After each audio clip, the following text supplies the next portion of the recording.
Shalom. Good evening. Had a little problem.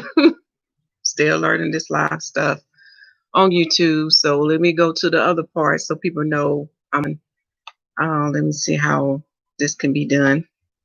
Let me see. You not make it easy to use that stuff.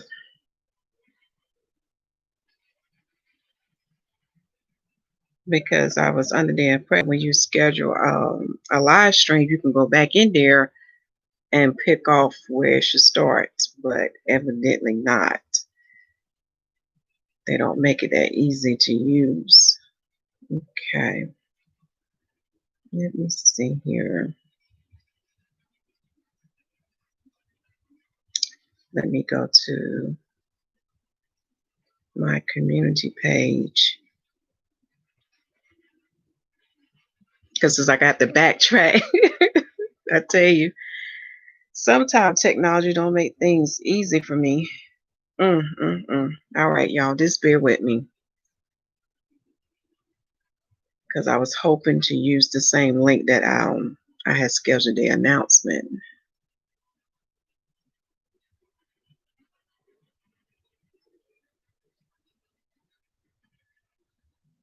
Okay, so let me do this first.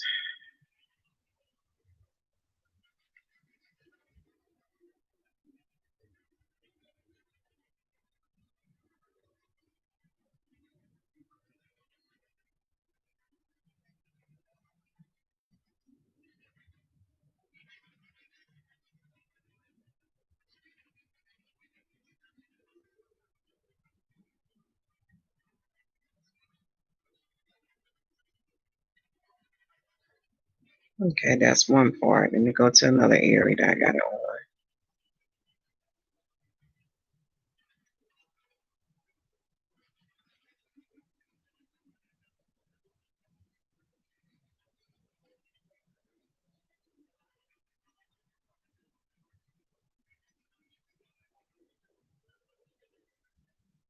on. I got one last spot, y'all. And then we can start this late night.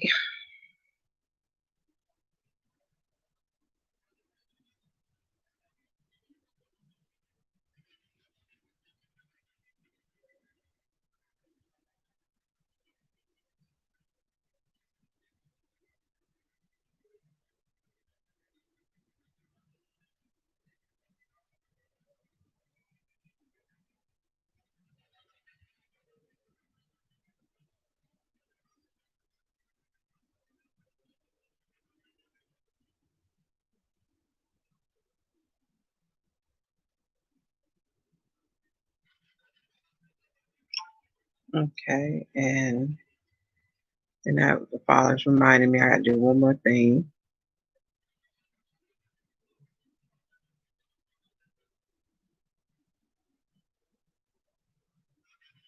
Let's see, what was it? I need to go to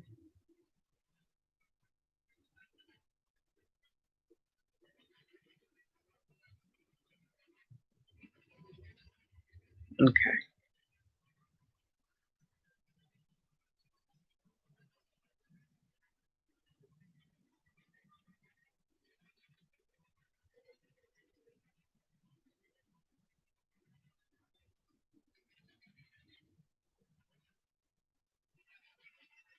So what I am looking at, y'all, I am looking at personal software so it can make things a lot easier for me. Because as you can see right now, I'm only one person, and unfortunately, I have too much going on and too many hats I'm wearing. And I'm just trying to find that okay, now he remind me. Trying to find that original link of the post so people would know to come to this new link here. And we'll just start. Let me see here. Let me click on this one.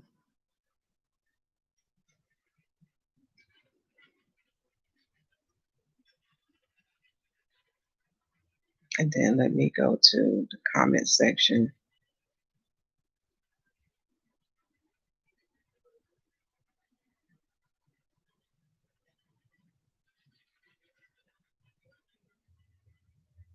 Okay. That should take care of that, hopefully. Okay, sorry about that, y'all. As you can see, nothing ever go where it's planned. So that which remind me of this. Let me go ahead and open up in prayer because I ought to see what's trying to happen. In the name of Yahusha'The Messiah, Father, I come before you this evening. When we come before you this evening, we pray that your will is done in this word, in this video. Let your truth go forth throughout the four corners of this world. And I bind every spirit, every dark spirit, and every child of Satan in the name of Yahushua HaMashiach, for they will not prevail against this video nor against this word. So be it. Okay. Sorry about that, y'all. I did not plan to do all that this evening. I was planning that we'll do our prayer and get into the word, but as you can see, sometimes things don't work out as planned. And hopefully, I'm asking y'all, please, I need some help, y'all. I need something to make things a lot more simple for me and everything. Okay, let's focus on the word for this evening. Next week is the week where we will see who will hold the seat as president of the United States. And the Father wants you to know a word to prepare you. Because many are, what's the word I'm looking for tonight? Many are not paying attention to the word, and they are caught up with the distractions of man, with the distractions of politics. And for those who are watching and praying, which is the title of this video, those who are watching and praying, who are connected to the Spirit, we can see what's really going on. Okay, so I'm coming before you tonight to give you what our Father say in heaven. Okay, so the title of this word today is the 2020 presidential election, watching the signs, Israelites and Gentiles. That is the question you need to be asking yourself. Whether you are Israelite or whether you are Gentile, are you watching the signs? Are you paying attention? Are you connected to the Spirit? And if so, have you fully, what's the word? Submerge yourself in the word. Because if you have fully submerged yourself in the word, then you will see what we see. You will hear what we hear. You will hear what the Spirit say. However, I know there are some that are babes, there are new. There are some who have been in this walk, but may have gotten distracted along the way. So the Father wants you to hear a word. So I bid a shalom to the bride of the Messiah, a shalom to the 144,000, and a shalom to the nation of Israel. Okay. Please check the video description box, but there's very many important things that you need to watch so you can get caught up, because we have transitioned from the 7th month now to the 8th month. And the 8th month is known as bull, and it means increase, produce. And we talked about a little bit of that in the word that deals with the seed. We will touch a little bit on that tonight, but tonight is about you knowing the great I am. Tonight is about understanding his ways and his thoughts, because you're going to see it being evident in this election that is coming up that's coming up next week. Okay, hold on for 1 second. Let me grab my calendar here, because you need to be aware of the Most High. Date is different from man's date. The calendar that the four feasts have you following is Satan's calendar. Just like tonight, their day began at midnight, but according to the Most High way, his day began at sundown, for he is the Father of lights. So our day started at sundown, which on the heathen's day, which was Thursday. Okay. But for the heathens, or for the children of Satan, their day began at midnight, because they are what? The children of darkness. So let me give you the date. We are in the second week of the Most High Calendar. And on the heathen day is Thursday, but our day begins from Thursday to Friday. So from Thursday to Friday, if I'm looking at this correctly, we are on day 13 of the moon. Okay, day 13 of the moon.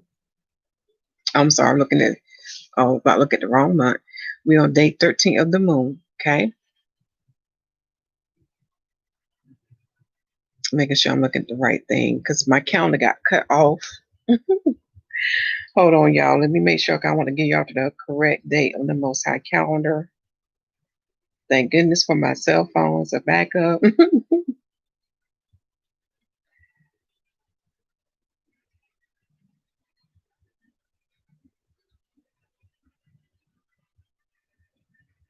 Okay.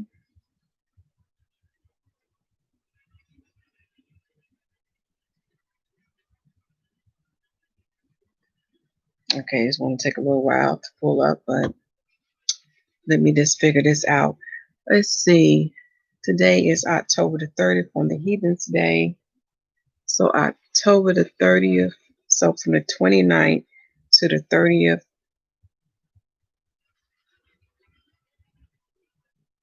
Yes, we'll be on day 13 of the moon. Okay, day 13 of the moon. Far as the date of the sun, it will be the sun's 8th month and 7th day. The sun's 8th month and 7th day. Okay, finally it pulled up. Okay.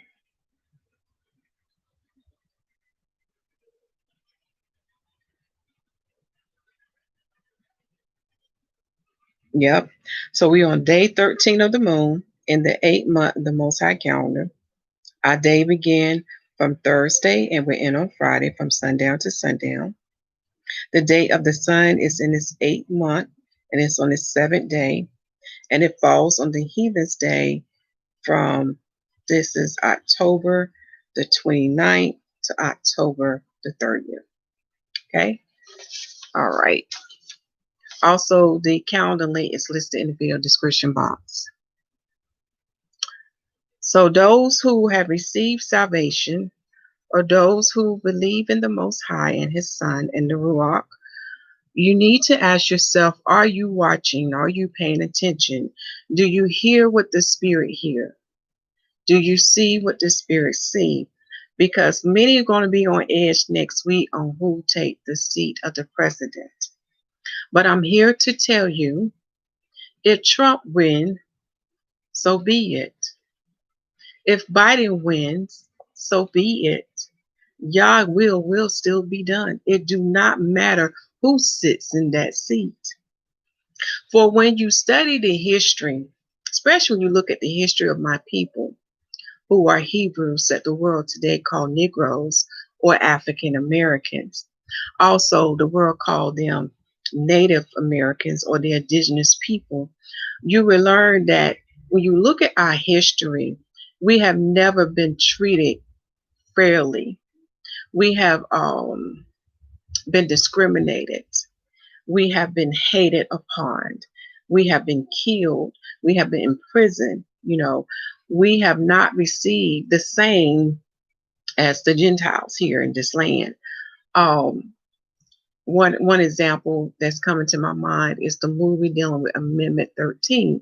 And the reason why I'm bringing this up, because when you look at history and also look at all the treaties that the Europeans have broken with the, what they call natives or indigenous, but they are actually of the Northern Kingdom. When you look at that history, they have broken every treaty. They have made many laws that did not work in the favor of my people. So no matter if it is Biden or it's Trump, y'all, whenever have we ever received a fair hand? When have we ever received justice? See, the word is very clear. There is no in between. There is only good or evil. There's only light or darkness. Do you see where I'm going with this? There's no such thing as a lesser evil. Because in our Father's eyes, it is either good or evil. It is either what? Wicked or trying to think of another word instead of good. That's the opposite of wicked. But our, let's see, what's the word I want to say here? Righteous. Righteous. It's either righteous or wicked. I want you to really see what's really going on, because whenever these politicians run, they're going to tell you things that's pleasing to your ear, right? And one of the things that the Father has got me to pay attention, I have noticed that my phone been blowing up. Y'all been getting calls left and right. I've been getting texts left and right. I also noticed through the news that they have made it more easier for us to vote. Now, go back in the past, they didn't make it easy. I remember there was a time you had to have an ID to vote, but all of a sudden, out of the blue, out of nowhere, they have made it easier for us to vote. And I began to talk to my Father in heaven. I said, Father, something ain't right here. Why is it all of a sudden now, and this is on both sides, why is it on all of a sudden now they are making it easier to vote? Because in the past, they didn't make it easy. You had to have some type of form of ID in order to register to vote. But now you can do it all in one shot on the same day when you vote. No, I mean, I'm hoping that y'all see these things that I see. Okay. To those who just came on, Shalom. So I began to talk to my Father, and I said, Father, it's like the devil needs our permission. If you look at the advertisements, notice how they are really pushing those who call themselves African Americans, how they are pushing hard at our community to vote, very strongly. But when you look at the history of all the government officials who have sat in that seat, you will find out they have made laws that has not been in favor of our people. And those who oppose or didn't go with the powers of darkness, they was taken out. Look at history. History tells me a lot. So as I begin to meditate on these things, and because the Father has awakened me, because I see what things are, what they really are, I said, Father, I cannot partake in evil. Cannot do it. Which brings us to this. For those who have received the salvation of YAH, for those who have the seed that dwell in the midst of their bowels, this is where your faith will be tested. This is where your heart will be tested.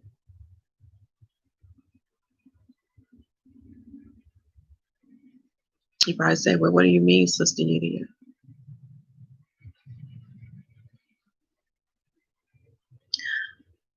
Eventually, the people of YAH will have to stand. Not stand in the way that the world wants you to stand, but stand for YAH.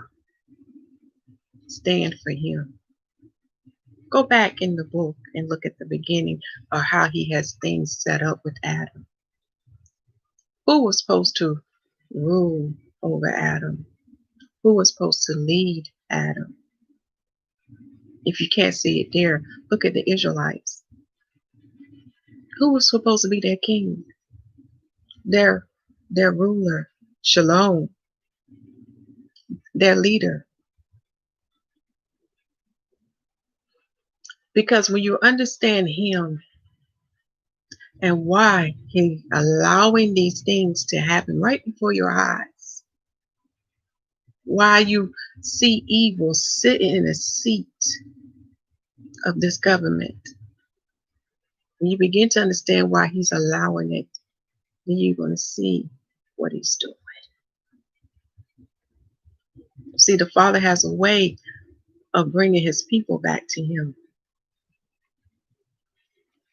So these are the things that I would like for you to go before him and to talk about and to meditate on, because he's doing a work right now.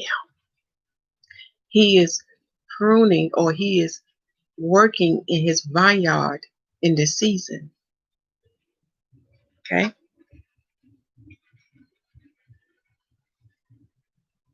So, are you watching the signs? So the word that we're going to look at today, because I want to give you a message of hope. I want to give you the direction that you should be looking towards, because we got too many distractions here before our eyes. So tonight we shall go in Daniel chapter 2, Ben Sirah chapter 33, known as the book of Ecclesiasticus, Isaiah chapter 45, and Romans 9. Because now we're going to learn some things about our Father, how he works and how he do things. Okay? I'm just looking at my notes, y'all, making sure if anything else I need to mention before we start reading the word.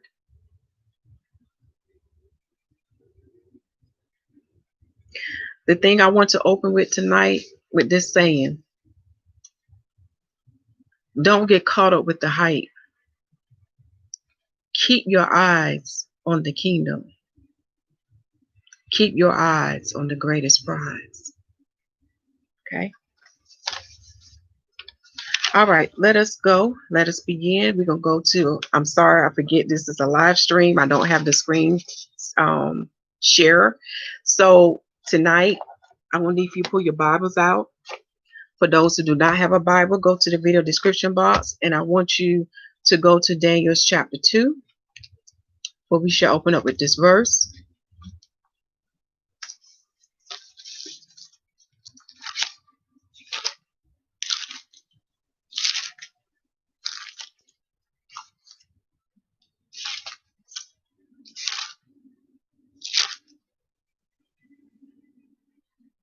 Daniel chapter 2, we shall read verse 20 to 23. 20 to 23. I'm going to type it in the video description box. Not video description box. I'm going to type this in the comment section so you can have. This is the opening verse. This is the foundation to the other chapters that we shall go in tonight.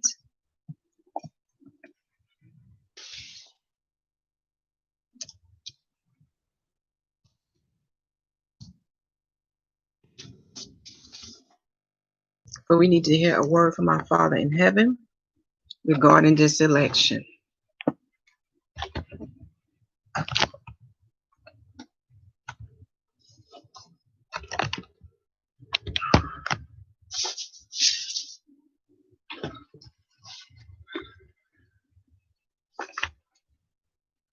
Daniel answered and said, blessed be the name of Yahuwah forever and ever. For wisdom and might are his. He changes the times and the seasons.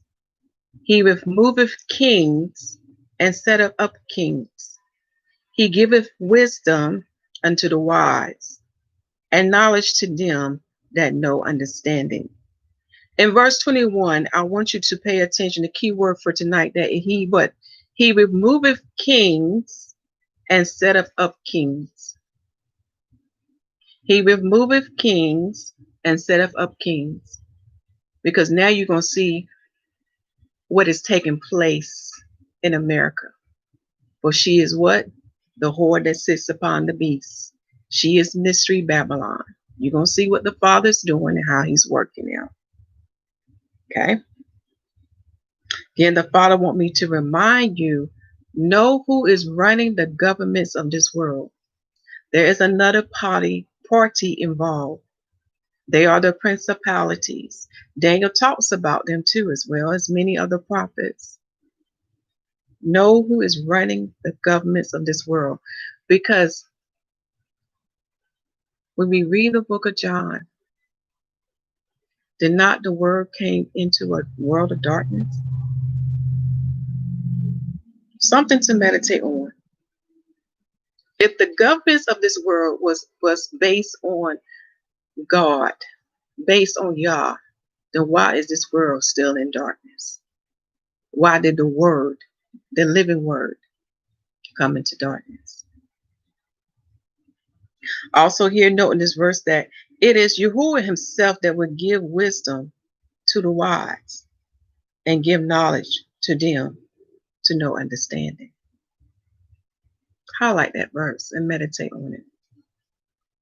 Verse 22, he revealeth the deep and secret things.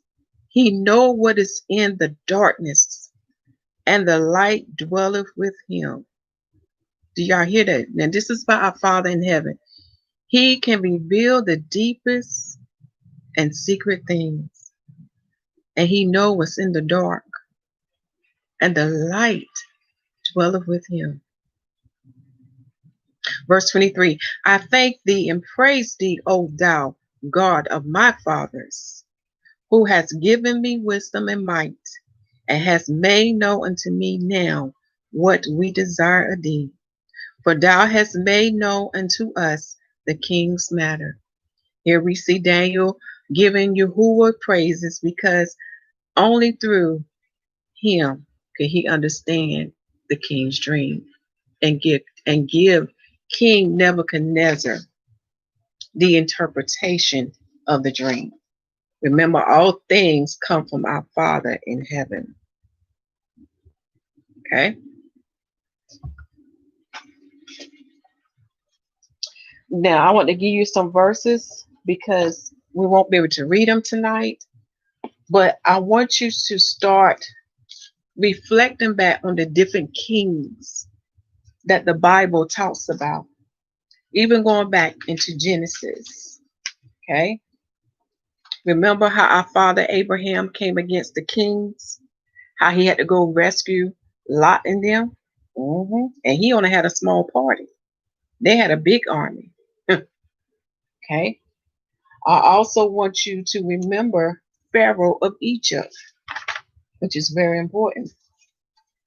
Also King Nebuchadnezzar, King Cyrus, most importantly, King Antiochus IV Epiphanes. He was the first anti-Messiah on the scene that Daniel talks about, and many came after him. Also, I want you to remember the king of still within the days of Esther and Mordecai, the king of Persia. Okay.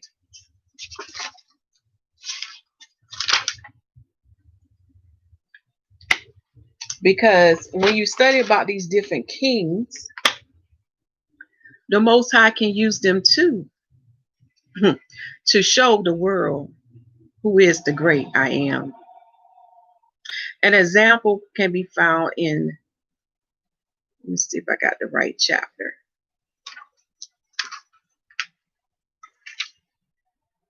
I believe this is Jeremiah chapter 27. Hold on, y'all. Let me make sure. I wrote down the chapter and the verse, but I didn't write down the book. But I believe it's Jeremiah chapter 27.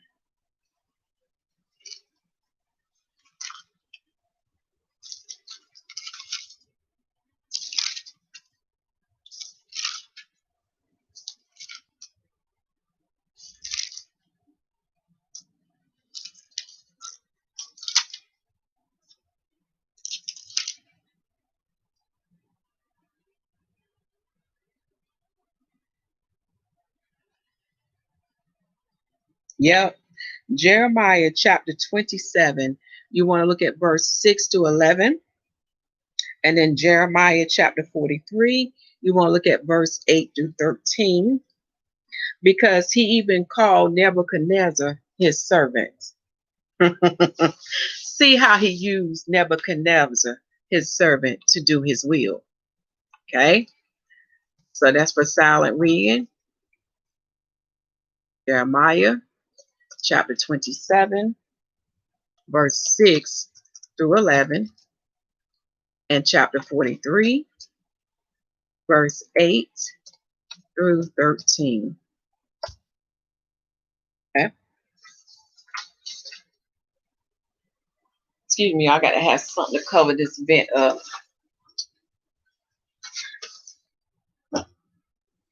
There.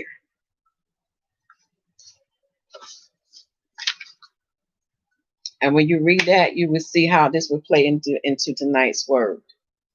Okay.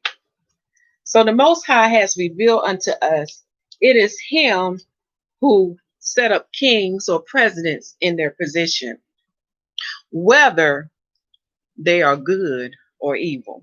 Okay. It is Him that does that. So tonight we're gonna go to Ben Sirach, chapter 33. That's in the Apocrypha, because now it's going to reveal unto you a side of the Most High that you may not then know of. Okay.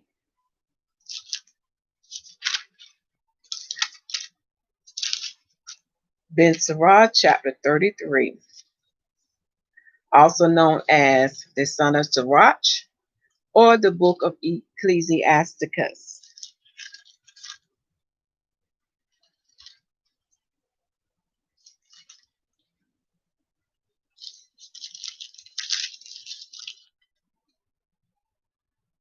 I will open up reading the chapter summary, but for tonight, we're going to read verse 1 through 15.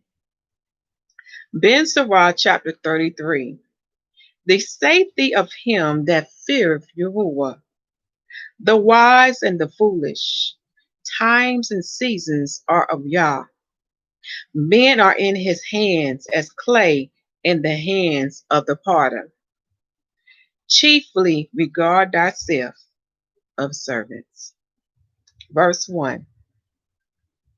There shall no evil happen unto him that feareth Yahuwah, but in temptation, even again, he will deliver him. Now, that's a verse you really want to meditate on, because our Father says here, no evil shall happen unto him that fear him. We hear that word a lot, fear, throughout the Bible. Do you fear him? If you fear him, what did the word say? We would keep his commandments. Okay? And through fear is how one gains wisdom. Okay. It also going to say that when in times of temptation of the one that fear him, he shall deliver him. You know what else this verse remind me? It remind me of what our father Jacob said, who was called Israel. He said the Most High had kept him from evil, for he has sent his angels to protect him. That's in the book of Genesis. Verse 2, a wise man hateth not the law. Do y'all hear that? A wise man. I ain't talking about a man of this world who the world say that has wisdom. I'm talking about a man of God.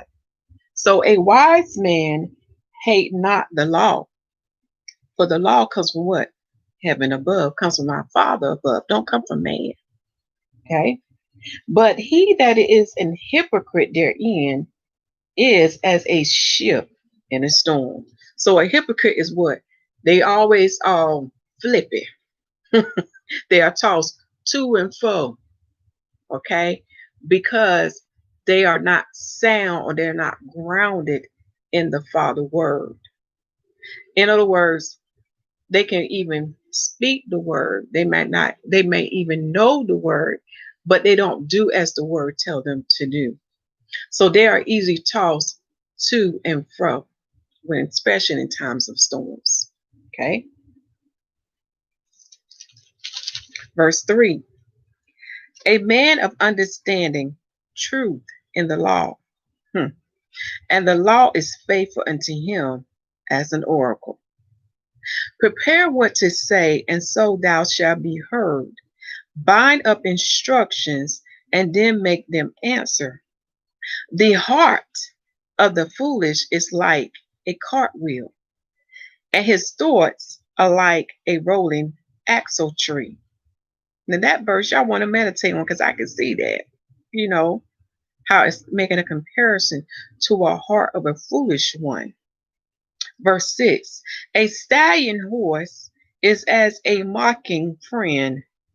He neigheth under everyone that sitteth upon him. Why do one day exalt another, when as all the light of every day in the year is of the sun?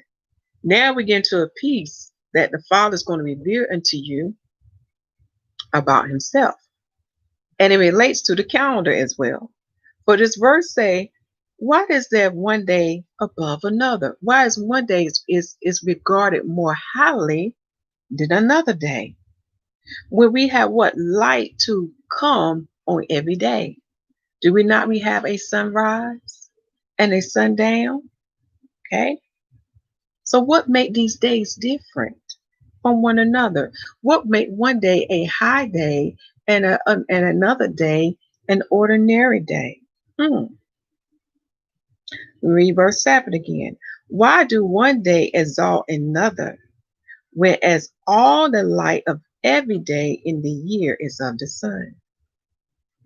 By the knowledge of Yahuwah, they was distinguished, and he altered seasons and feasts. So it was our Father in heaven who declared unto us what is a holy day and what is an ordinary day.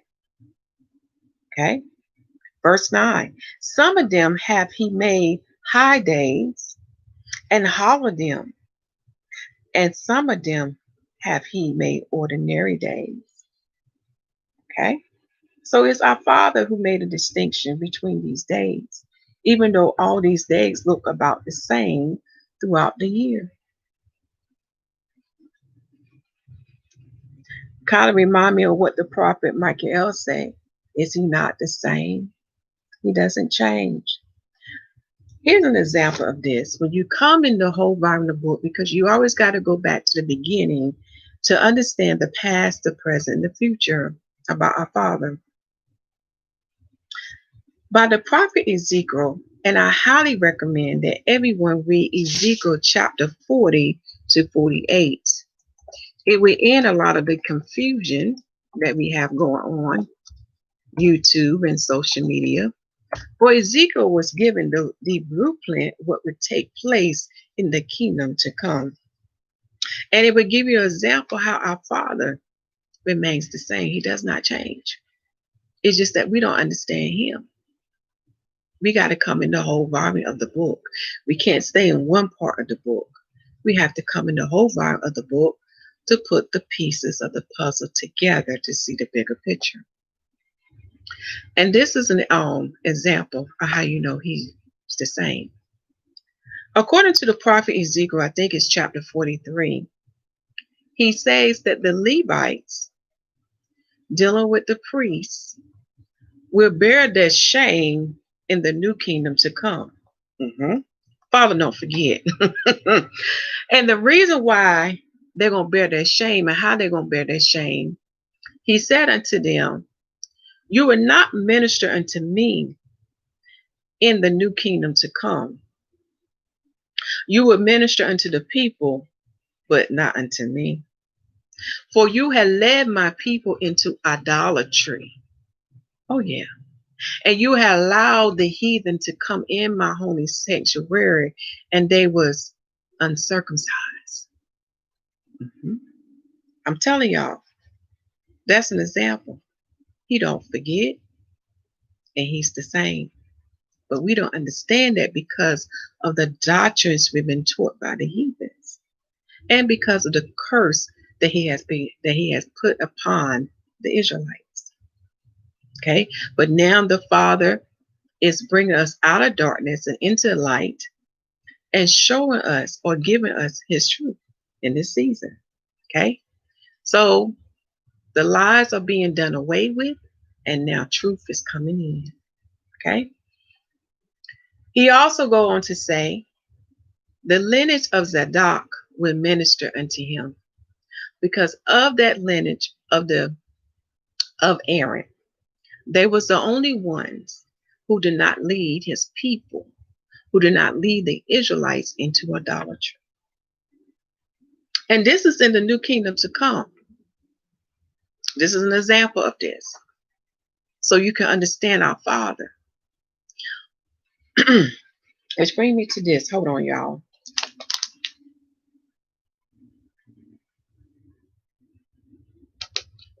To understand what we're going to do in the new heaven and new earth, you got to go back to the beginning.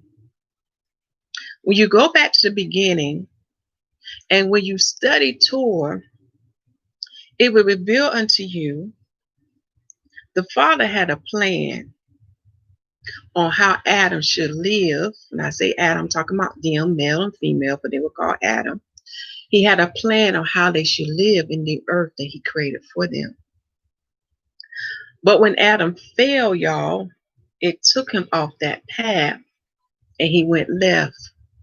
So the Father had to create a way to bring Adam back on that path that he originally designed for Adam. It's in the book, but many missed it. Okay? Again, are you the 5 virgins that have oil? Or if you're the 5 that have oil, then you understand these things I'm talking about. To understand, again, what is happening now and what is coming, you got to go back to the beginning. Okay? So that is an example unto you that I just gave to show you how our Father is the same. He is the same. But many lie on him. Many misunderstood him, because when you don't come in the volume of the book, you don't understand what's between the lines. Okay? I'm going to read verse 10 now. So now we have an understanding that it is our Father in heaven himself who declared unto us what is a holy day unto him and what is an ordinary day unto him. Okay? It is him that does that, not man. So again, we are in the season now where your heart is being tested. And as you come into the knowledge and understanding about these pagan days that the Gentiles had taught us to keep, when you come to the understanding, it is time to refrain from that. Do you understand the Father days, what he has for you, and that they are better for you to keep? We are in that season now. Hearts are being tested. Okay? Because if you complain about it now, then based on your actions now, will determine if you should get into the new kingdom, because they're going to keep it in the new kingdom to come. It's there. The prophets has spoken it, and the Messiah agrees with what the prophet says, because what did he tell us in the parable dealing with the poor man and the rich man when they died? And the rich man wanted to go back to warn his family. But the Messiah said to him, no, for they have what? The prophets. And that is the same for us now. We have the prophets. So they have told us what we shall do in the kingdom to come. So if you mope and gripe about that now, what is the word I'm looking for to say on that? You should be troubled. Because that's not good. Because Father see you, he hears all things, and he sees all things, and he knows your thoughts. He knows your heart. So if you complain about it now, then it doesn't look good for you in the kingdom to come. Okay? Verse 10. And all men are from the ground, and Adam was created of earth. Do y'all hear this? So all of us, our bodies are made from the earth. Okay?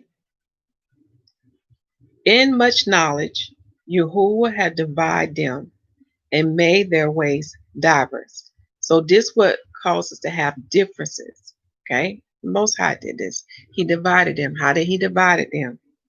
Okay, he's going, In the next verse we read is going to explain. But when you go back to Torah, you will see how he gave each nation, each tribe their own lands. And each of them had their own tongues. Okay. Verse 12.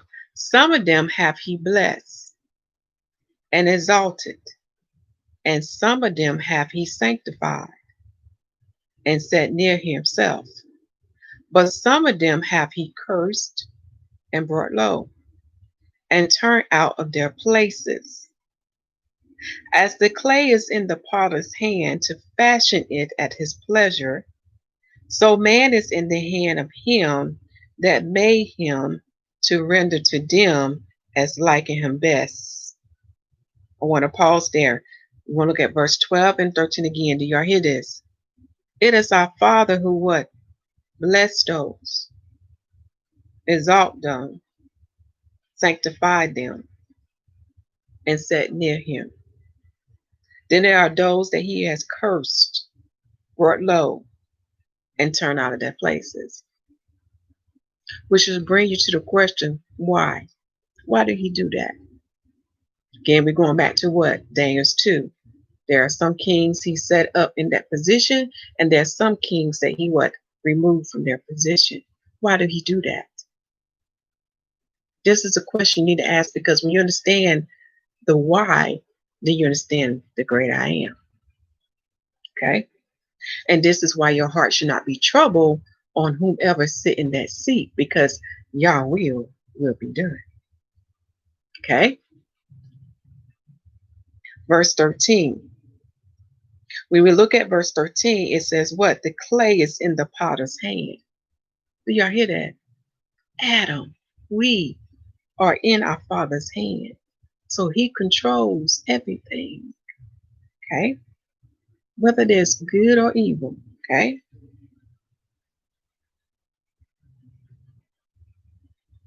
So it's making clear unto us that it is our Father who made us, not us made our Father. It's very important, because when we get to other verses, you're going to see why that's important to know. Because many talk to the Father very disrespectfully, not understanding that he made you. You didn't make him. And you speak foolishly unto him. You're going to see why. Okay? Why it's very important for us to know or to look at him as our Father, as our creator. Just like in Star Trek, remember the character named Data? What did he call his maker, the one who created him? Wow. Okay. Verse 14. Good is set against evil, and life against death.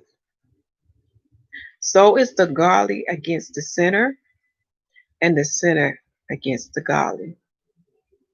So look upon all the works of the Most High. There are two and two, one against another. He set it up like that. We talked about that in our Google Meet sessions we have on Saturdays, when we learned about the Most High calendar.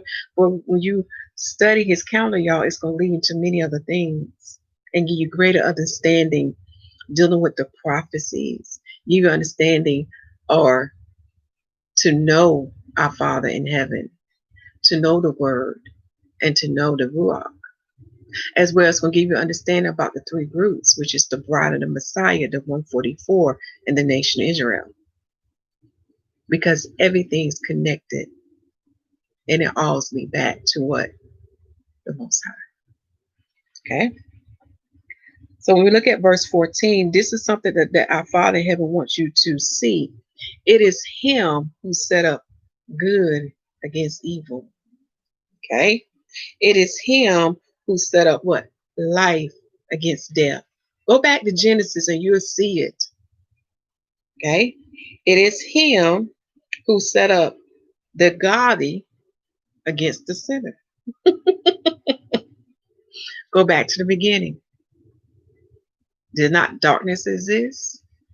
Then came light. These are carnal things to give us understanding of the spiritual things. Just like the Messiah was telling unto Nicodemus. You first have to understand the earthly things in order to understand the heavenly things. for the carnal go in hand with the spiritual. Okay, so that complete that reading in Ezekiel, not Ezekiel, Ben Sirah, chapter 33, looking at verse 1 to 15. Then we're going to look at the precepts that go with that chapter, looking at verse 13 that talks about the potter and the clay, which bring us to Isaiah. We're going to look at chapter 45 with a focus on verse 9. I'm grabbing my pen on that so I can make sure I can go back to that verse when we read that chapter.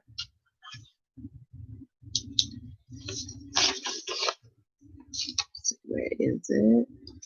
Okay. And then Romans chapter 9 with a focus on verse 20 and 21. That is the precept to verse 13. Now you're going to see why we go into that chapter, because now you begin to understand the great I am. Okay. And why he made certain vessels or certain clays. And I want y'all to focus why he made some of them to be blessed, some of them to be exalted, sanctified, and near him. And then why he made the other vessels to be what? Cursed, brought to a low, and turn out their places. Which remind me of what the book of Job tells us. You're now going to begin to understand why his name is blessed when he giveth and when he take away. Okay. So now let's go to Isaiah chapter 45.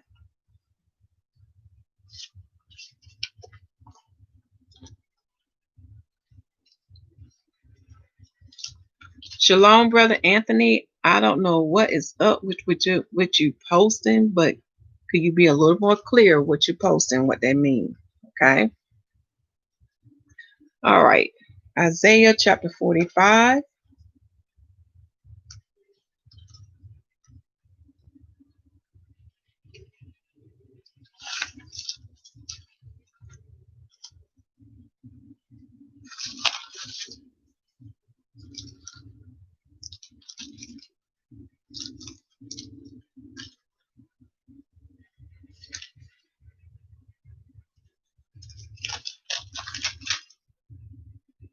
I'm going to read the chapter summary unto you first, and then we shall go to verse 5. YAHUAH calleth Cyrus for his church's sake. I'm smiling because did I just mention about kings that he setteth up for a reason, for his name's sake, whether they are Israelites or Gentiles. Okay.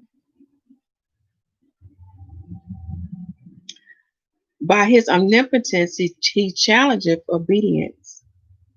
He conveyeth the idols of vanity by his saving power. You know what? I do want to read higher because it's giving you an example of a Gentile king that the Father uses for his will. Okay. So now we're going to see what he has to say about King Cyrus, who is a Gentile. Okay. Thus saith Yahuwah to his anointed, to Cyrus, whose right hand I have holden to subdue nations before him.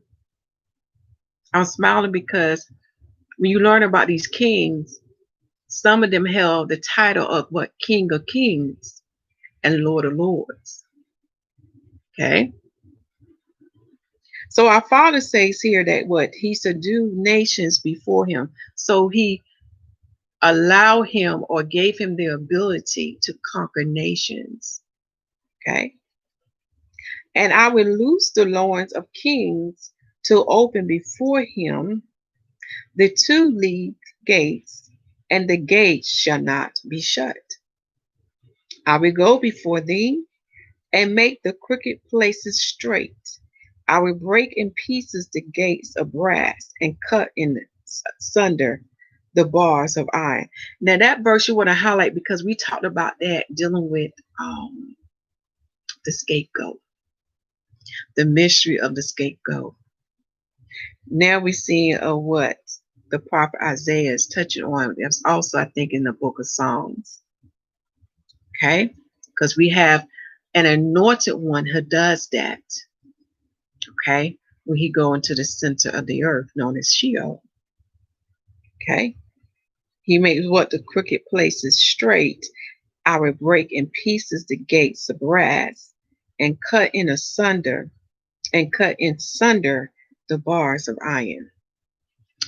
I anointed one, the Lamb, the second Adam, did this when he set the captives free.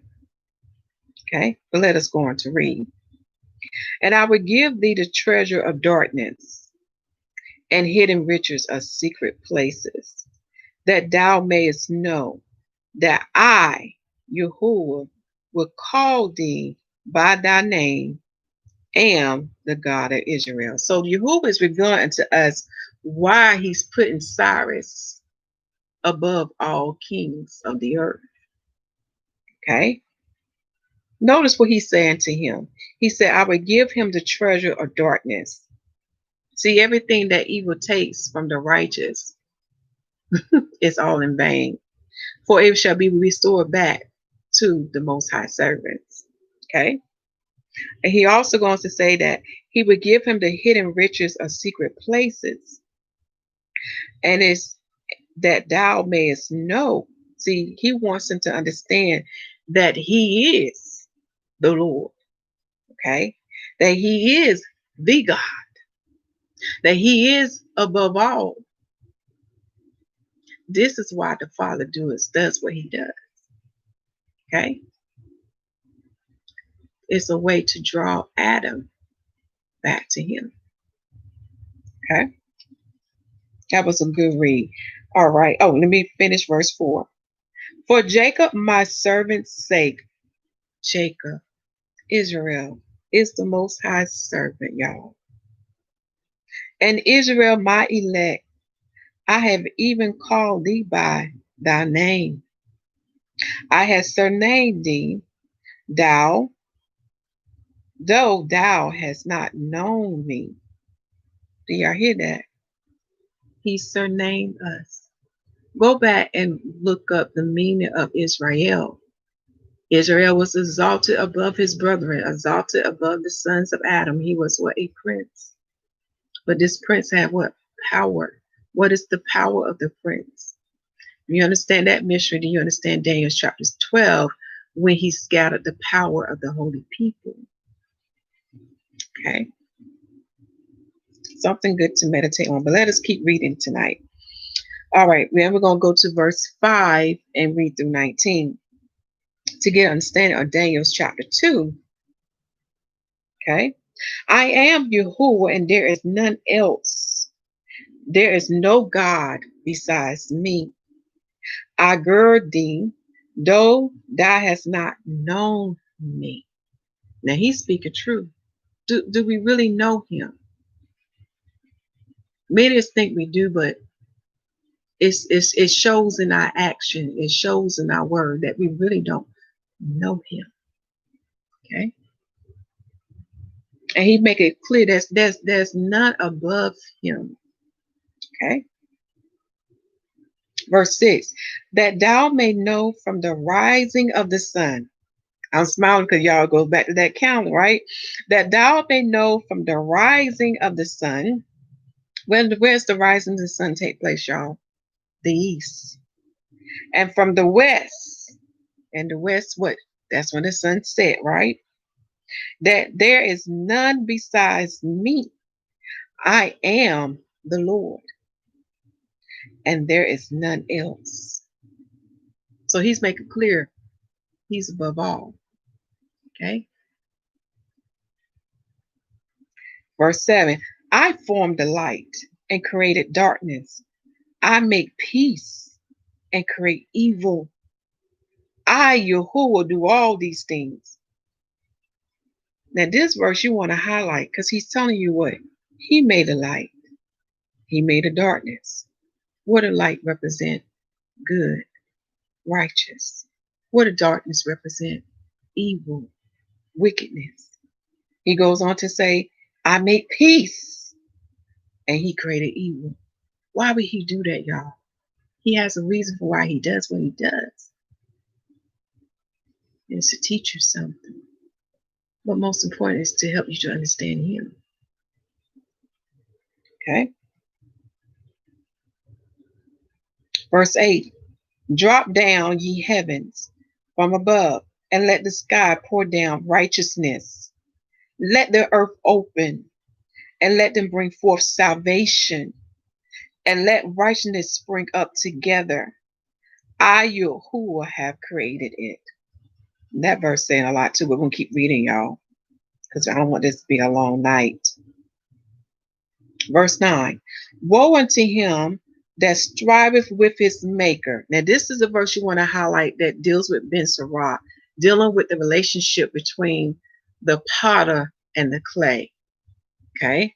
I want Israelites and Gentiles really pay close attention to this. Okay? Woe unto him that strive with his maker. So those who are fighting with the Creator, fighting with the Most High, this word is telling what? Woe unto you. Okay?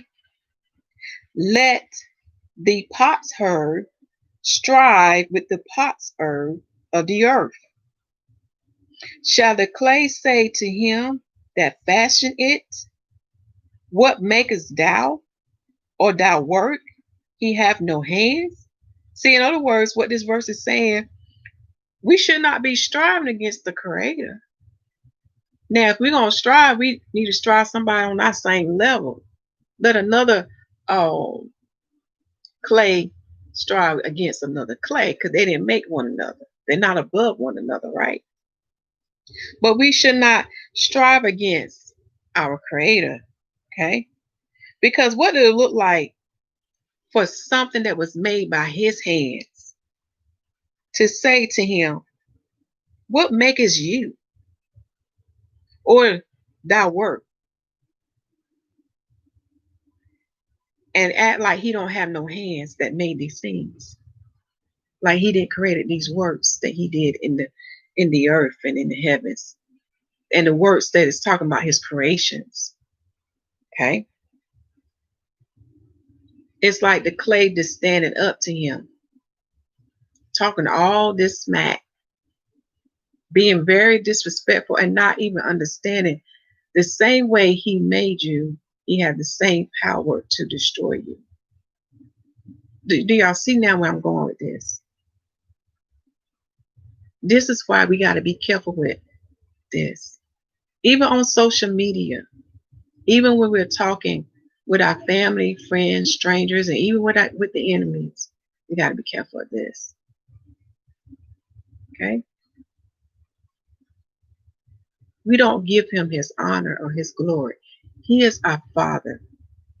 For those who had good earthly parents or parents who did not abuse you or mistreat you,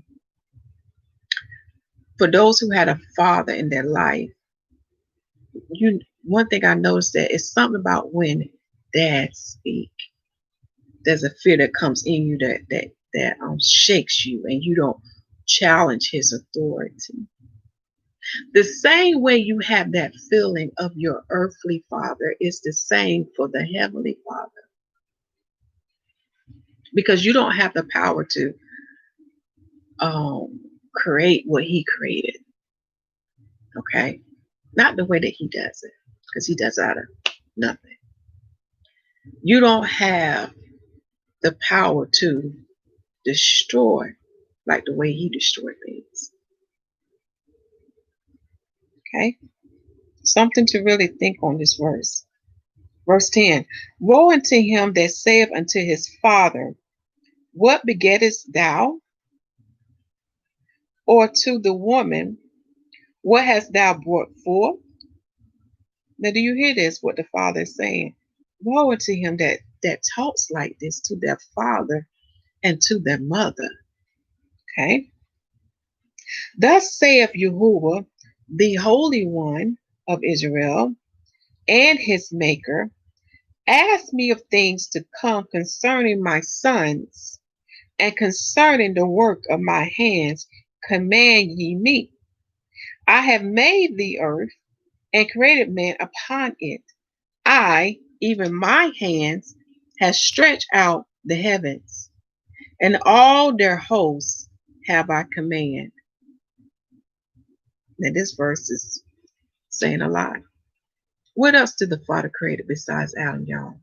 Because then you begin to understand the host that he's talking about, that he commanded, the angels, and the other creations as well.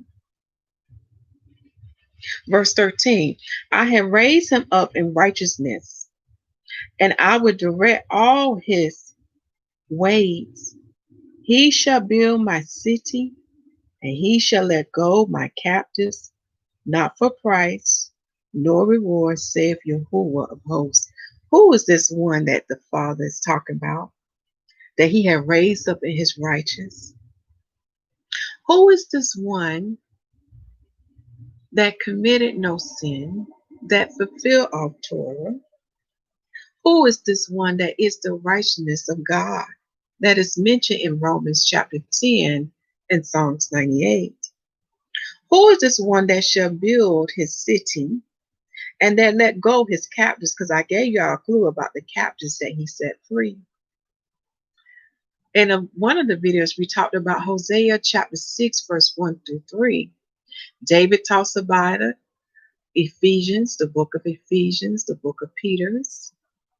And Matthew is either chapter 27, verse 53, or Matthew 28. Who are those ones that he set free from captivity? Because when you understand the beginning, you understand why they could not go to paradise. Messiah talks about that too in the gospel. But if you don't understand what I'm saying, go and watch the 8-part series of the Mystery of Atonement and the Feast of Tabernacles. Okay? And notice this. Who is this one that does it not for a price? He doesn't charge not one dime, or he doesn't look for a reward. Who is this one that the Father is speaking of? He is innocent. He had no seed to carry on his name in the earth. And he made a greatest sacrifice because he came in the same body as we did. He came in what? Flesh. So he experienced what we experience in the flesh. And he could have said, no, I'm not going to do this. But he said, no, send me, Father, for evil will not leave them alone. That's in Isaiah 53. Who was this one?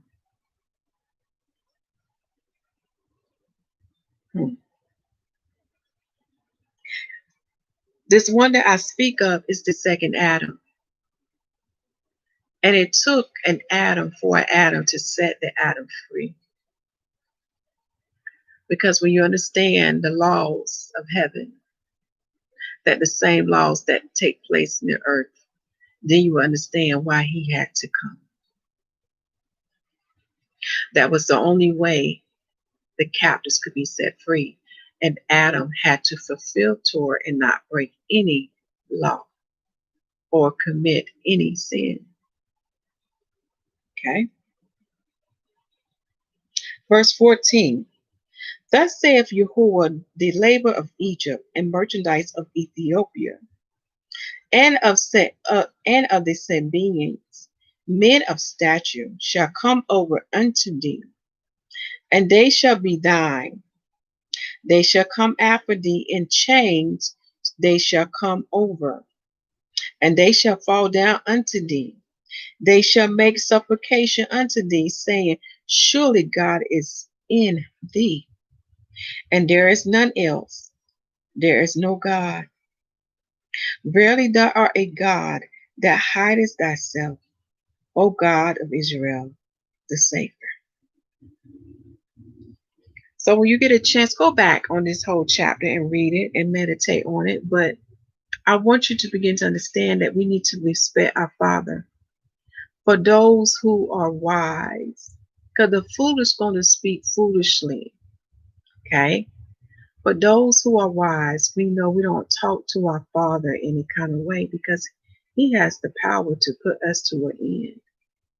He has the power to destroy the body and the soul in Sheol, known as hell. In the Greek tongue, they say Hades. All right, now Let us go to Romans chapter 9 so we can tie this up for this evening.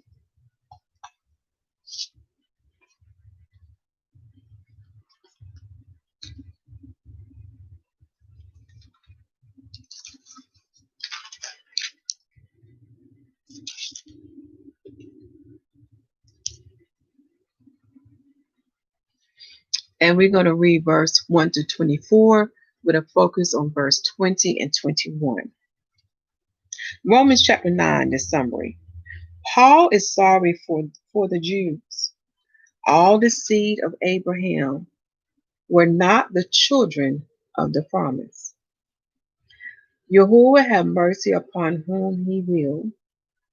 The potter may do with his clay what he lists. The calling of the Gentiles and rejecting of the Jews were foretold. The cause why so few Jews embrace the righteousness of faith. Okay. We read verses 1 to 24. I say the truth in the Messiah. I lie not. My conscience also bear me witness in the Holy Ghost, that I have great heaviness and continuous sorrow in my heart. For I could wish that myself was accursed from the Messiah, for my brethren, my kinsmen, according to the flesh, who are Israelites, to whom pertaineth the adoption, and the glory, and the covenants, and the giving of the law, and the service of God, and the promises, whose are the fathers, of whom, as concerning the flesh, the Messiah came, who is over all. Yahuwah bless forever. Amen. So when we look at these verses, Paul's heart go out to his people, to his nation, who are Israelites. Okay? Because unto them they was given what? The adoption. You got to understand the adoption. You do not understand the adoption, then on the channel, look at the videos that deal with our sister Dream, dealing with the two sons. And one of them was the son of adoption. Okay. Also, they was given what? The glory. They was given the covenants, and it's with an S. Okay. The old covenant as well as the new covenant. And then we are waiting for the new eternal covenant to come. Okay. They are also given the law. They are given the service of God. In other words, they are given the instructions on how we should worship our Father in heaven. Okay. And they are given the promises, because we are all come to this understanding. Israelites and Gentiles who partake in the covenant also will have a partake in the commonwealth of Israel. What goes for Israelites, what goes for those who join or partake in the covenant. That is proof in the book of Ephesians. I think it's chapter 2. Also Ezekiel chapter 40 to 48. Go back to Torah and you'll see it. Our fathers no respect a person. Those who follow his commandments, he would greatly reward them. Okay. And also, most important, that does his will. Not their will or their agenda, but does his will. Okay. Let's see here. Verse 6. Not as though the word of Yahuwah have taken none effect, but they are not all Israel, which are of Israel. And it's going to break that down, what that means. Okay. So I said, what do you mean all Israelites are not Israelites? Okay.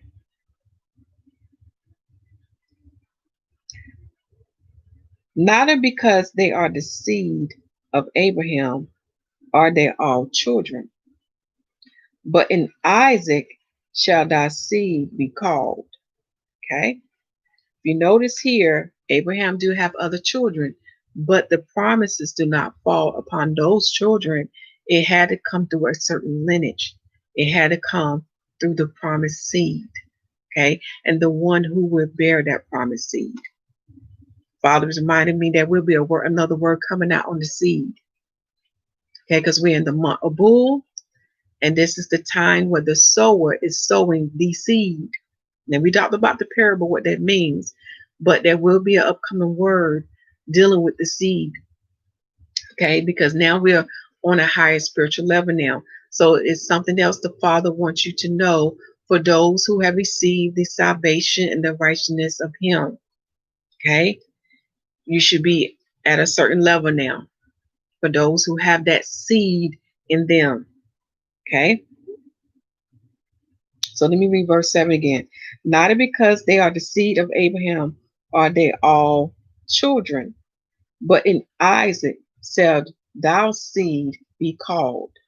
Okay, so they had to come through Isaac. That is, that which are the children of the flesh, these are not the children of God.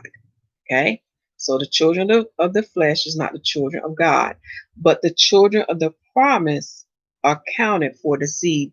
Again, what is that seed talking about? Who is that seed? Again, you got to understand why that seed had to come through the lineage of Isaac, Jacob, and Judah.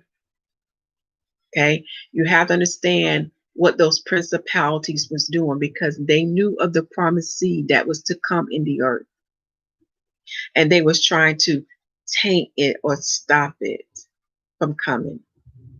Because when you understand about these principalities, when you watch a lot of scary movies, you begin to learn this about evil. They need you to feed upon. That's how they get their powers, their energy.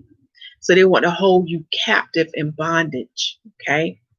But with this promised seed that was to come into the earth, it was to offset that. It was to set you free from darkness and now bring you into a light where you can be what? Have freedom, liberty, be sovereign. Okay. What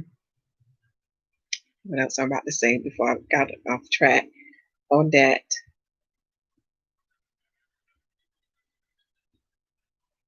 So this is why that seed had to come to that lineage. Go back to the beginning, you'll see what I'm talking about. It's there in Torah. Okay. This is why the Father gave his people specific instruction about whom they should marry. Because the fallen ones was trying to taint that bloodline. Okay. Not only trying to taint it, when you look at the Father instructions on whom the Israelites can marry, again, it was to keep them what? Near him. Okay.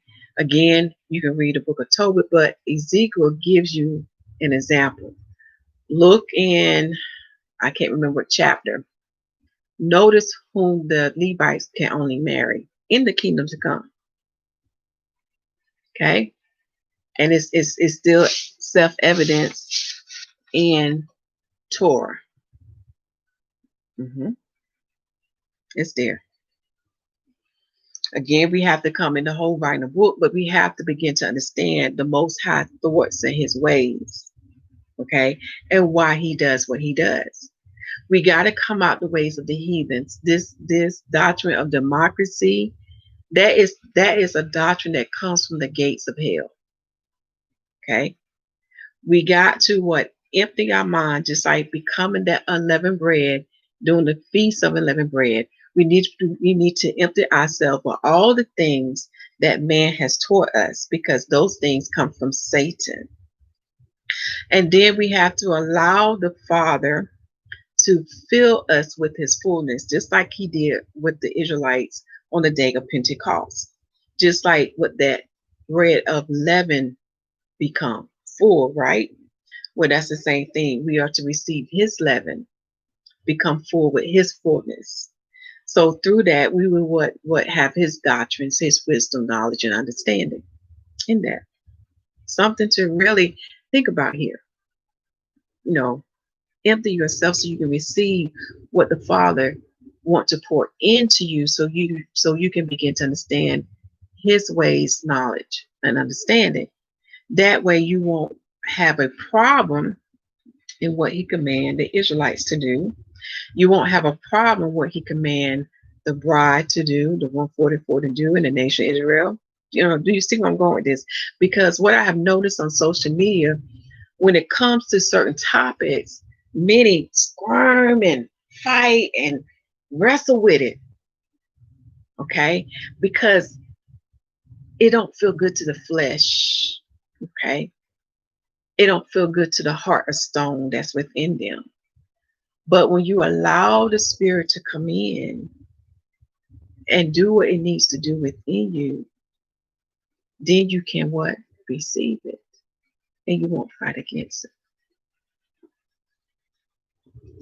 Fathers tell me to remember how the clay strive with the potter. Well, that's the same thing with us. What's the word? He's leading you towards him, but you're fighting it. Okay? You're fighting it. And he needs you to stop. He needs you to hear the word. He needs you to allow the word to dwell in you. And then the word can set you free of those things that are bounding you, that are keeping you from him. Okay? Let's see, we're going to pick up at verse 8. That is, they which are the children of the flesh, these are not the children of God, but the children of the promise are counted for the seed. So the seed that is to come is what? The Messiah. That is the promised seed to come. And it can only come through that lineage. Okay? Again, go back to Torah and see why it had to come through that lineage. For this is the word of promise. At this time will I come, and Sarah shall have a son. And not only this, but when Rebekah also have conceived by one, even by our father Isaac, for the children, sorry about that, y'all, for the children being not yet born, neither having done any good or evil, that the purpose of YAH, according to election, might stand, not of works, but of him that calleth. Now that verse you want to highlight, because now it's going to give you a deeper understanding why it was prophesied unto Rebekah that she would have twins, but they had a divine purpose. Okay, something that the Father wants to see here. It says here, now here, this is something I want you to really pay attention here. It said that the purpose of YAH, the purpose of God, was according to the election might stand, not a work. So what would take place between these two brethren has nothing to do with by their hand or their works, but it was of him that is called. See, it was called through Isaac that would fall upon Jacob, that the promised seed would come. And through that calling, this is why you can see there was a difference between the two brothers. Okay? Remember Ben Sarah. Okay? Remember Ben Sarah. Some he exalted and some what he bring low. When you come in all the volumes of the book, because this book here talks about the other books and gives you more insight. Even though these children was in Rebekah's womb, they committed no good and evil. But our Father knows all and see all and can see in the future. So he knew of the heart of Jacob and he knew of the heart of Esau. And this is why the calling fell upon Jacob. This is why it was prophesied unto Rebekah that the promises would fall upon Jacob. Okay. Before I say more, I want to read a little further. Okay. Because I see that the Gentiles had a problem with Jacob. Okay. Because when you study what Jacob name mean, it means supplanter. It do not mean thief or deceiver. It means one to take the place of. Okay. Because when you understand biblical prophecy in the same way that Rebekah understood this, if the promises did not fall on Jacob, then the promised seed could not come. And without the promised seed coming, man will remain in captivity and be bound to the principality of darkness. Because the greatest example is this: all the sons of Adam was taught about the Most High Yah. So when Esau was feeling weak and hungry and famished, instead of calling upon Yahuwah to deliver him, he sold his birthright for a bowl of beans. Something to really think about, y'all. If he would do that easy and not recognize the power that was in the heaven, where he could have called upon him, okay? Because all of them was taught about the Most High Yah. This is what this book will reveal unto you, the history of Adam, okay? So you won't think they didn't know, because they did know, okay? So, but when you go through these temptations, or when you go through these trials, we have to learn how to what? Called upon the power that the Father has set before the foundation of the world, that he has set in the beginning. And Esau did not call upon that power to deliver him. Instead, he took the easy way out, and he sold his birthright for a pot of beans. You cannot blame Jacob for this. Because remember, faith and works go hand in hand. Okay? So, especially with the Gentiles, or those who have a problem with Jacob, or have a problem with the Israelites, y'all talk down about Jacob, but let me tell you something. Be careful how you put your mouth on Jacob, because if Jacob didn't do what he did under the instructions of his mother, okay, if he didn't do what he did, the promised seed could not come, and you will remain in darkness, and you will remain to be what? Captives. You remain to be servants, and you could not go into paradise for those who die before the Exodus that is to come. Do y'all see this? So be careful how you talk about my father Jacob. Okay?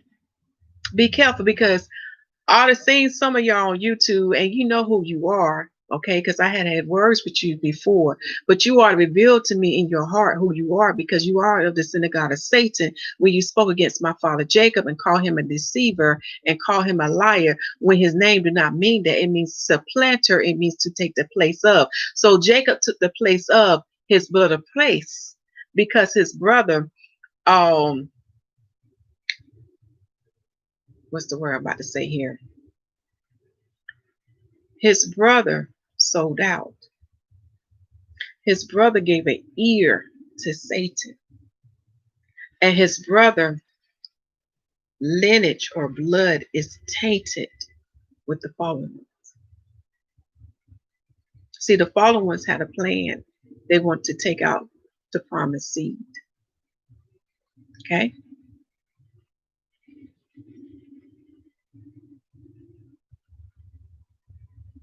See, we'll see where we at, y'all.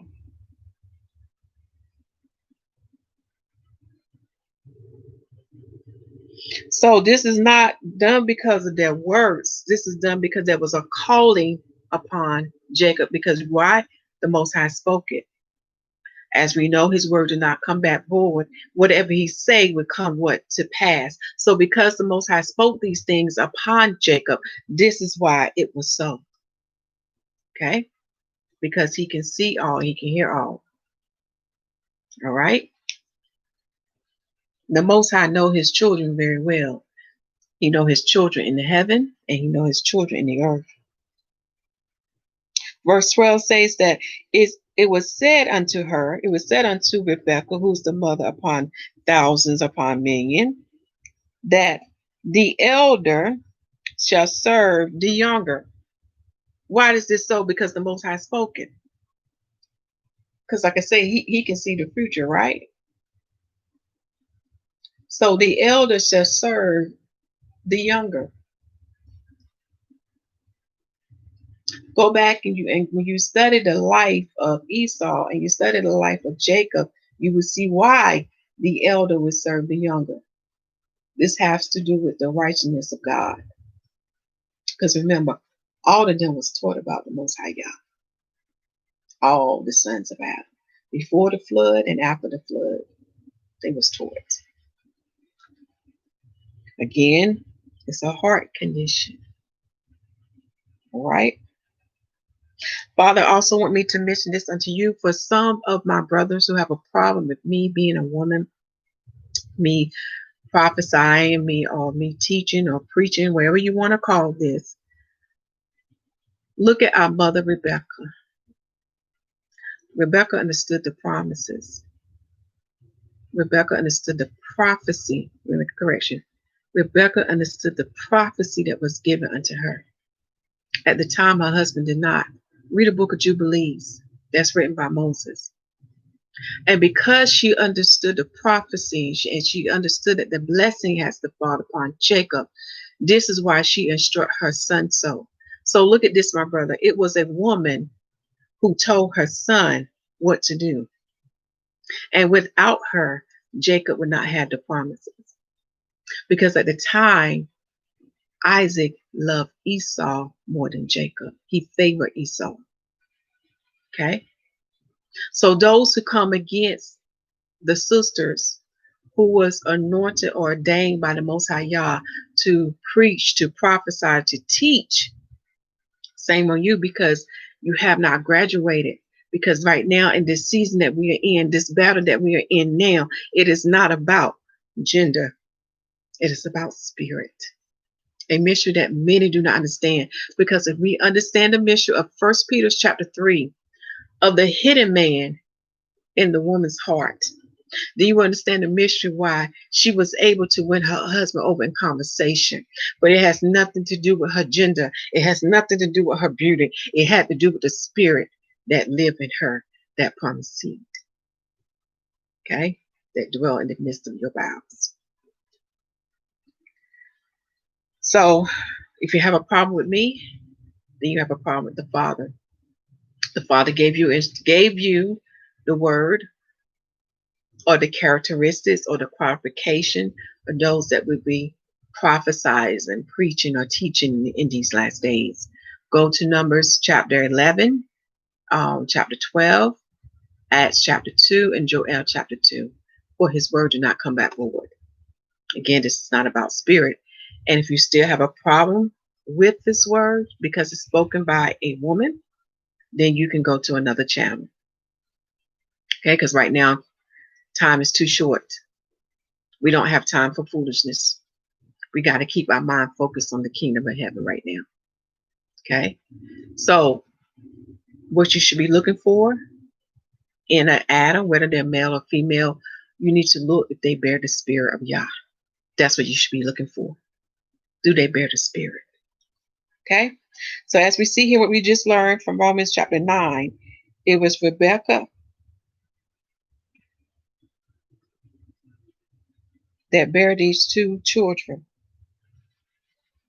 And because the calling that was upon Jacob, this is why the promised seed came through his lineage. Because again, the Father sees all and hear all. He knows the future. He knows the hearts before any good or evil is committed. Okay? Verse 13, as it is written, Jacob have I loved, but Esau have I hated. Again, when you go back to Torah as well as the other books, especially Jubilees, you begin to understand why the Father favored Jacob more, okay, and why he hated Esau. All right? It's all about the righteousness, okay? It's all about keeping his commandments. What shall we say then? Is there unrighteousness with God? No, there's no unrighteousness with him. Yah forbid. Again, when you receive his understanding, you understand why he say what he say, why he does what he does. Remember, he is all-knowing and all-seeing. Okay? So when you come across something you don't understand, go before him in the name of Yahusha'The Messiah and say, well, help me understand, Father. Such as, why have you chosen Israel, as your people? Or why have you chosen for the Gentiles to come in? go before him in the name of Yahushua HaMashiach to understand these things, to get his knowledge and understanding on them, because it's not the same as the world.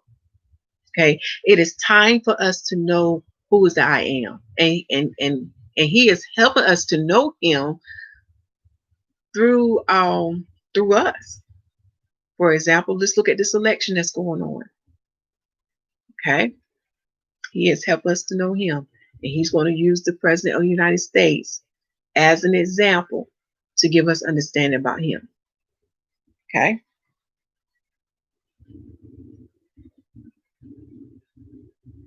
Verse 15. For he saith to Moses, I will have mercy on whom I will have mercy, and I will have compassion on whom I will have compassion. Now that verse you want to meditate on. He will have mercy on whom I will have mercy. Go back to the 10 Commandments. The Father wants you to remind you. Go back to the 10 Commandments. Read Deuteronomy 5 and see why he will have mercy upon those who have mercy, and compassion upon whom he has compassion. He chooses who he show mercy to. He chooses whom he show compassion to. But again, he can see further than what you can see. But go to Deuteronomy chapter 5 and you will see what I'm talking about. Verse 16. So then it is not of him that willeth, nor of him that runneth, but of God that showeth mercy. So again, because of these things, it's because of our Father's mercy. And when you study Torah, and when you in comparison to the new covenant, you begin to understand I'm not coming in by my righteousness. Even the book of Job will show that. It's a confirmation. We are coming in by the righteousness of God. And who is that righteousness of God? It is Yahushua HaMashiach. He is the second Adam. He's the Messiah. He's the anointed one. Okay? So we are coming in under the Father's mercy. Again, when you study the beginning, after he gave Adam the instruction not to eat of the tree of good and knowledge and evil, they still ate of it. But instead of condemning them, he already had a plan that was set before the foundation of the world. He already had a plan set up to get them out of the mess that they got themselves in. That's how merciful he is. And when you understand the other part of the story, the other party that was hidden in the serpent, you begin to understand why he was merciful unto Adam. Again, we have another spiritual being we are dealing with, or beings we are dealing with here. Okay? So, Israelites, we're not coming into the kingdom of heaven by our righteousness. We are coming into the kingdom of heaven by our Father's righteousness that he set up before the foundation of the world. Okay? Shalom for the one that just came on. All right, we're going to read verse 17 because we can get another good example here, okay?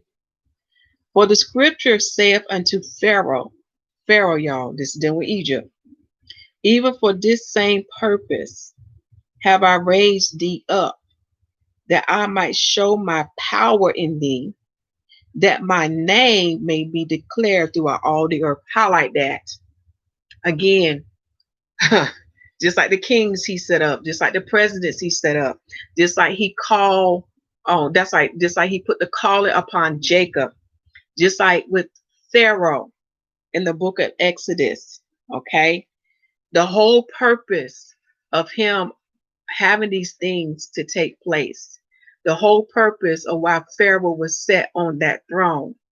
Okay, the whole purpose, even why we have either Trump or Biden to sit in that seat as the president of the United States, it is to what? To show his power. Okay, so we can see how powerful he is. It is also to declare his name throughout the whole world. It's, in other words, we are in the season now. Soon the whole world is going to know who he is. They're going to know him, and they're going to know his name, and they're going to know of his powers, and they're going to give him his honor and his glory as prophesied by Ezekiel chapter 38 and chapter 39. Okay, this is why he had Pharaoh sitting on that throne in ancient Egypt. Read Exodus chapter 9, and it said verse 16. This is why he hardened Pharaoh's heart, because he wanted to show unto his people, the Israelites, and he wanted to show unto the Gentiles who dwell in Egypt, because there was a mixed multitude that dwelt in Egypt. Same thing here like in America. There's a mixed multitude of people here dwelling over here too, right? So he wants to show them who he is. So his name can be what declared throughout all the world, because that is a prophecy that has not come to its fullness yet. And I think it's by either Ezekiel or Jeremiah that he says this: soon the world will not know him as the God who delivered his people out of Egypt. They will know him as the God that delivered his people out of the land of the north. Is this not North America? They will soon know the great I am. They will soon know the El Shaddai, the Almighty, and they will give him his honor and his place, and the clay will no longer talk black to him. The clay will give him all his honor, his respect, and they will fear him as a child who fears their father. Okay? Hallelujah. Verse 18. So you want to underline that verse. I got to read it one more time, y'all. I'm going to start reading at the part that after the comma, it says that I might show my power in thee. See, he's going to show his power in all the kings that he had dealt with, whether it was Israelite or Gentiles. And even now, the presidents and the kings in this world, so that his name might be declared throughout all the earth. Verse 18, therefore hath he mercy on whom he will have mercy, and whom he will, he harden. Do y'all see that? Did he not harden Pharaoh's heart? Which brings me to another king. Did this not occur in the days of Esther? Who was the one that stirred the king and took away his sleep from him, that caused him to read the books, to remember what Mordecai did for him? Who was that one? When you read the work of Josephus, you will see how he works. See, he have a way how to set the enemy up. He'll give you enough rope where you can hang yourself and laugh at your face. Laugh at you. See,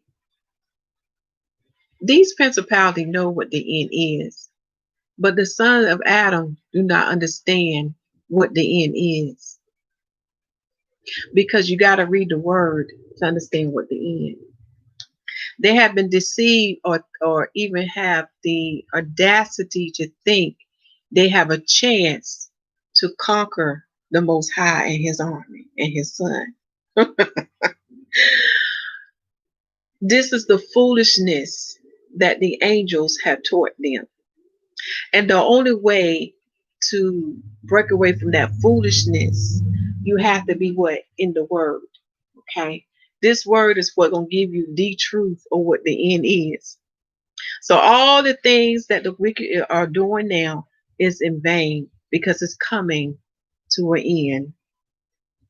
So when you go and you reflect on in the days of Esther, the father took away the king's sleep and stirred up the king to cause him to read those books, to remember what Mordecai did.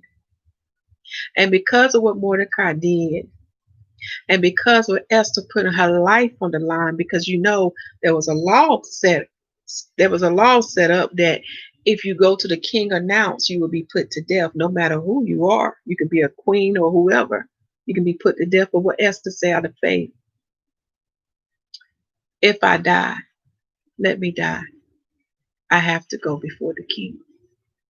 Do y'all see that? Do you see how the Father had a plan of salvation for his people when death was at their door? Do you see how faith and works go hand in hand? But most important, do you see how the Most High work when he allowed the enemy to think they are a step ahead? But little do they know, he already ahead of you. You can go east and he's there. You can go west and he's already there. North and south, he's already there. You could go under the earth and he's there. You can go in the earth, he's there. And you can go above the earth, which is the heaven, and he's there. He's everywhere. You will never be a step ahead of him. There's none like him. But this is why he is named, or why he is called the Most High. There's no one above him. No one can do it like him. No one can think like him. Okay? All right, y'all. So he was the one that hardens Pharaoh's heart, because he won't declare unto Egypt and throughout the rest of the world who is the great I am that set his people free from the dragon. Okay? Verse 19. Thou would say then unto me, why do ye find fault?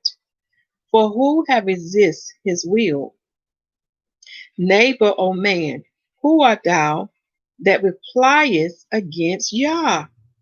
Shall the thing formed say to him that formed it, why hast thou made me thus? Do y'all hear this? Now, this is the verse that's connecting us back to Ben Sirah, which also connects us back to Daniel chapter 2. Now, look what the clay, okay? Let me read this verse again. Nay, but O man, O Adam, who art thou? Who are you that replies against God, against Yah? Who are you? Say the thing form, shall the thing form say to him that formed it, why hast thou made me thus? Do y'all see that? The clay is questioning the creator. When we understand how he is blessed when he take away, then you understand why he bring those down low. It is to refine you, to purify you, so you can become white. And the white I'm talking about has nothing to do with skin pigmentation. It has to do something spiritual, something that Adam had before he lost it. Okay. 21. Have not the potter power over the clay of the same lump to make one vessel unto honor and another unto dishonor? So it's the Father who can declare who would be what? Of honor, and who would be of what? Dishonor. The Father have his reasons, y'all. We just need to get what? Connected with him to understand the why. Okay. Verse 22. What if God, willing to show his wrath and to make his power known, endure with much long suffering the vessel of wrath fitted to destruction, that he might make known the riches of his glory on the vessels of mercy, which he had afore prepared unto glory, even us whom he hath called, not of the Jews only, but also of the Gentiles. Now that's another word for that, because I know that's been an ongoing thing. But read Romans 10 and Isaiah 65 and 2nd Ezra chapter 2 and Revelations chapter 7. But let's go back and look at verse 22, 23, and 24. Okay? If Yah willing to show his wrath and to make his power known, endures much long suffering. See, do y'all see this? He too bear long suffering too. Because he don't because he make it clear there's an appointed time for the end to come. And he does this patiently, y'all. And to understand why he does what he does, he is saving his people. He is saving those that he had called before the foundation of the world. Okay? So he too what? Endure with much long suffering. The vessel of wrath fitted to destruction. So there are clays that was made to receive his destruction. Again, this is to show what? His power, right? And to show you don't want to make him angry. Okay? You don't want to be on his bad side, right? And it's going to what? Put fear in those who see this and say, oh, you don't want to play with Father. You don't want to mess with Father like that. Because I remember what he did to so and so and so and so. He took them out. Okay. Verse 23. That he might make known the riches of glory on the vessels of mercy. The vessels of mercy, those that he had called since the beginning of the world, before the foundation of the world. Those that he would have mercy upon, whom he had mercy. Again, go to Deuteronomy 5. Those he have mercy, those who keep his commandments. Okay? Because he knows the hearts. He can see and hear the thoughts. He knows the deepest things about you. Okay? So he want to make known the riches of his glory. So he wants to give them understanding about his glory. He wants to show this to the vessels who have his mercy. Okay? Read Romans 11. You see of one group. I call them the mercy group. Okay? Read Romans 11. Okay? And it goes with Ezekiel chapter 38 and Ezekiel chapter 39. Which he had afore prepared unto glory. See, they was prepared before the foundation of the world.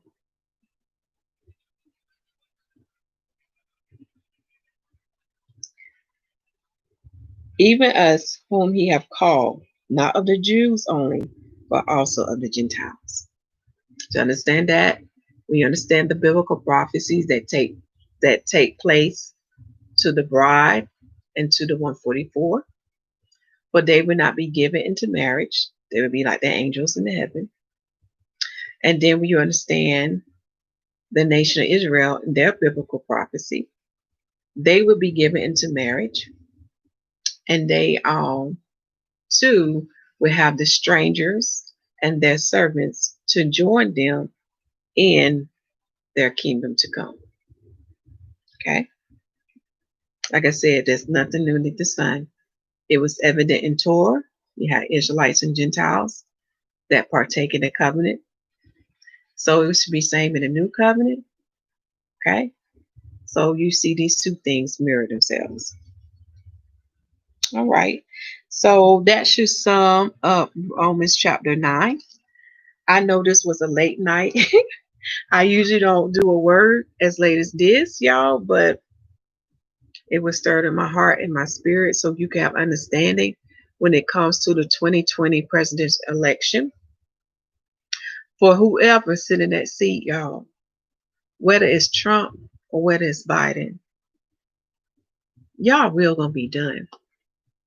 So it's time not to fret. It's time not to get all worked up or dismayed, because we're going to see the Most High manifesting himself. Okay? And we're going to see take place through this president. Okay? Which I rejoice. I rejoice. Because when you understand the governments of this world and that they are ran by the powers of darkness, no matter if that person had good intentions, we all know whoever's sitting in that seat, if they don't follow their instructions, they're gonna take them out. Okay. Um, this is why when you see what I see and hear what I hear, all I see and hear is evil. One side is openly with it, and the other side is hidden. That's the only difference. So, what the Father is saying unto you now, Israelites and Gentiles, the time is here for you to have a heart desire, for you to strongly want His kingdom to come. Okay, the time is here now because with many of us, He's taken the veil off our eyes. Okay, so this is the time we're in. We should be having a heart desire for our Father in heaven to what? Rule over us. We should have a heart desire for Yahusha'The the Messiah, to take his place as King of Kings and Lord of Lords. For we know all powers and authority was given unto him by his Father in heaven. And his powers and authority starts from the heavens and come all the way down to the earth. Okay? Because he has to prepare the way for our Father in heaven to come. Because the word will teach you this word here. It will teach you that you cannot stand before your Father in heaven because our Father is holy, especially not in this state. You can't stand before him this state. You have to be in a righteous state in order for him to come down and to dwell with us. So this is one of the assignments, because the Messiah going to do many things, but this is one of his assignments that he must do. He has to prepare the way for the Father to come. Just like John the Baptist prepared the way for the Messiah to come. So the Messiah must do the same for our Father in heaven. Okay? So don't get caught up. Don't get bent out of shape if Trump wins or if Biden wins. Mm-mm. You should be sitting with a smile on your face because if you like me, you like, Father, will be done.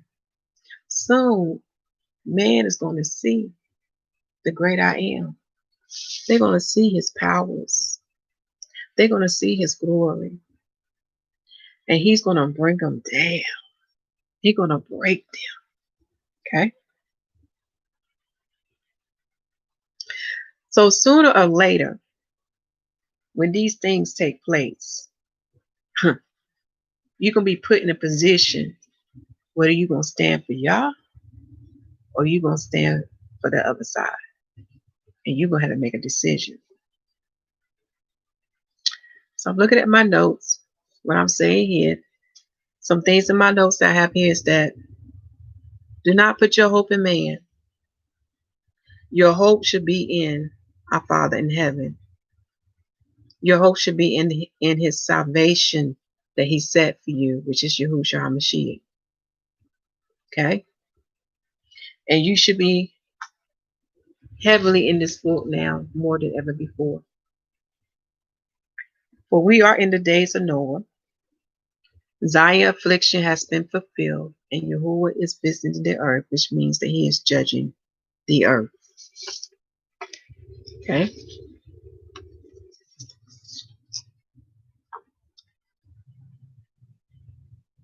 As a reminder, again, look at the different kings like Pharaohs of Egypt, Nebuchadnezzar, Cyrus, Antiochus the Fourth Epiphanes, David in comparison to Saul. Okay. Also in the days of Esther and Mordecai. And know this, and we're in the 8th month, which is a great month. But 8 means what? New beginning. It also means judgment. And we'll talk about that in another video too that will be coming out. Because we have the 3 days of darkness that will be coming. Just like it was in ancient Egypt. The Father's the same. He's going to do it again. But know this, 8 represent new beginning. So what is about to take place in the earth is not the end. Okay?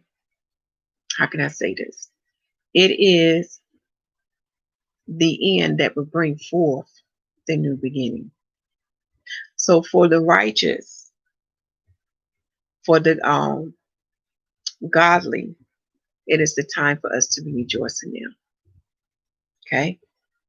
Because now Father is putting all things to an end. So the new beginning can come forth. And I think I done said enough in this video, y'all. All right. I'm going to close out with a little song because it was in my heart. So when y'all watch the elections, I think it's Tuesday night, I want you to remember this song. And it goes like this, and bear with me. Soon and very soon, we are going to see the King. Soon and very soon, we are going to see the King. Soon and very soon, we are going to see the King. Hallelujah, hallelujah, we're going to see the King. And when we see him, y'all, there'll be no more dying. There'll be no more crying. There'll be no more labors, no more pains. There will be peace. There will be rest. There will be joy and happiness. So continue to fight the fight. Continue to overcome the world through the promised seed that dwells in you. Do not give up, because you know it's not the end. It is the end that should lead to the new beginning. So you hang in there, because all of this is not for vain. The only vain are the wicked. Everything they do, even their riches, their platforms, their positions, their titles, their fame, all of it's done in vain. But the Father will put it to an end. And this time He's going to destroy the world by fire. And when you study fire and what it does, it makes things anew again. Okay? Continue to preach that the kingdom of heaven is at hand, for it's truly at hand.